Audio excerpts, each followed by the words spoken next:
Look at this street. Old money, stone facades, quiet balconies, the kind of place where nothing changes for 100 years. Now zoom out, because behind scenes, some of Europe's most iconic buildings, football clubs, ports, hotels, and whole blocks of prime real estate are quietly being snapped up. And one name keeps appearing: Qatar. So the question is not, are they investing? It's, what are they buying? And what are they buying it for? Welcome to DayTime Luxe. Today we're going inside one of the most strategic wealth plays of the modern era, Qatar's expansion across Europe. This is not a conspiracy video. It's a map. It's incentives. It's a small state with enormous cash flow trying to buy something money can't easily buy: long-term security and global influence. And by the end, you'll understand the playbook and why Europe specifically is the perfect target. The three-layer strategy. Remember this because it explains everything you are about to see. Layer 1, hard assets, real estate, infrastructure, stakes in major companies, things that survive headlines. Layer 2, soft power, sports, culture, prestige, brand association, things that reshape perception. Layer 3, political leverage, relationships, access, and being too financially entangled to ignore. When those three layers stack on top of each other, you don't just invest in Europe, you embed yourself into it. Qatar is small, very small, but it's sitting on one of the largest natural gas reserves on Earth, and it's a top exporter of liquefied natural gas, LNG. That created a problem that sounds like a luxury, but it's a real strategic problem. Too much concentrated wealth in one place from one main source. If you're a country built on energy revenue, you live with three fears. 1, demand drops. 2, politics changes around you. 3, a competitor undercuts you. So you do what any smart investor does. You diversify. But Qatar's diversification isn't let's buy some index funds, it's let's buy parts of the world that cannot be moved. Prime European property, blue chip equity, critical infrastructure. And when you combine that with sports and culture, you can turn an investment into influence. So when you hear Qatar is buying Europe, it's not a vibe, it's a survival strategy dressed in luxury. Most of the buying power runs through state-linked vehicles, especially the Qatar Investment Authority, QIA, and related entities. Think of it as a sovereign wealth engine. Energy revenue goes in, global assets come out. And here's the key. Sovereign wealth funds can think in decades. They can take lower short-term returns if the deal buys stability, access, or prestige. They can buy during panic. They can hold through cycles. They can accept political noise because their timeline isn't a quarterly report. It's a generation. That long time horizon is exactly why Europe is attractive. Europe has world-class assets, but it also has frequent political drama and short-term economic anxiety. In other words, there are moments when Europe sells at a discount. What Qatar buys in Europe. Let's break down the categories, because this is where the pattern becomes obvious. A. Prime real estate. This is the easy one. London, Paris, Milan, the kind of addresses that hold value even when the economy is ugly. Luxury hotels, landmark buildings, trophy properties. Real estate does two jobs. It stores wealth and it signals status. A country that owns the skyline is never treated like a small country. B. Strategic stakes in major companies. This is quieter, but more powerful. Stakes in banks, industrial groups, energy and commodities, and luxury-adjacent brands.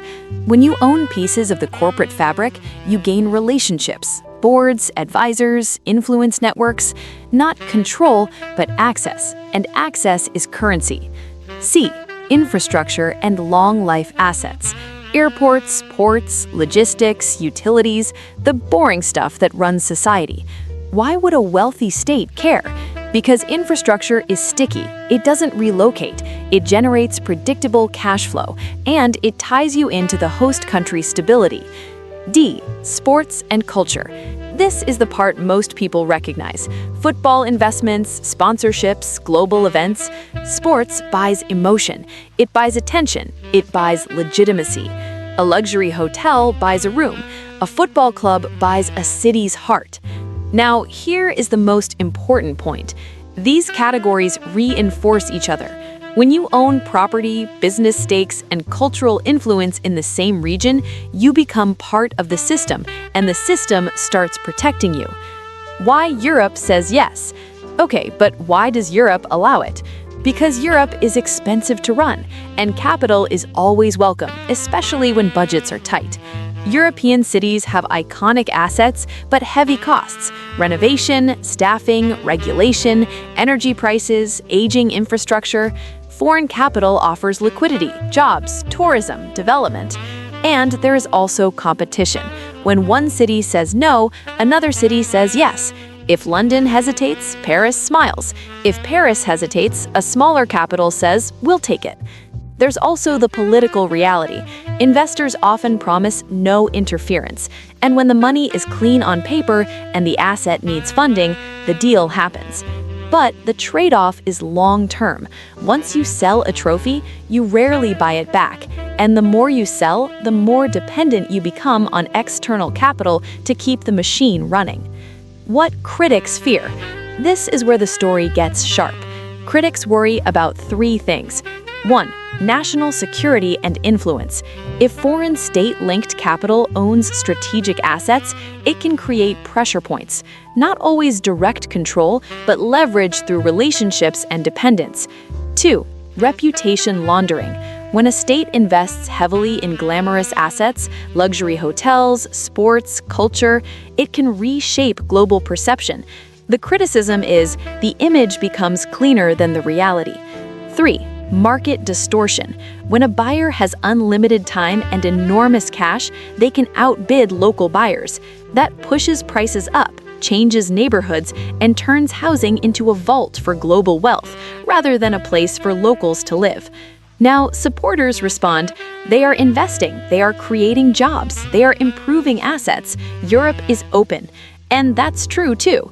So the real debate isn't good or bad. The real debate is how much strategic ownership should a foreign state hold inside another region's most valuable systems.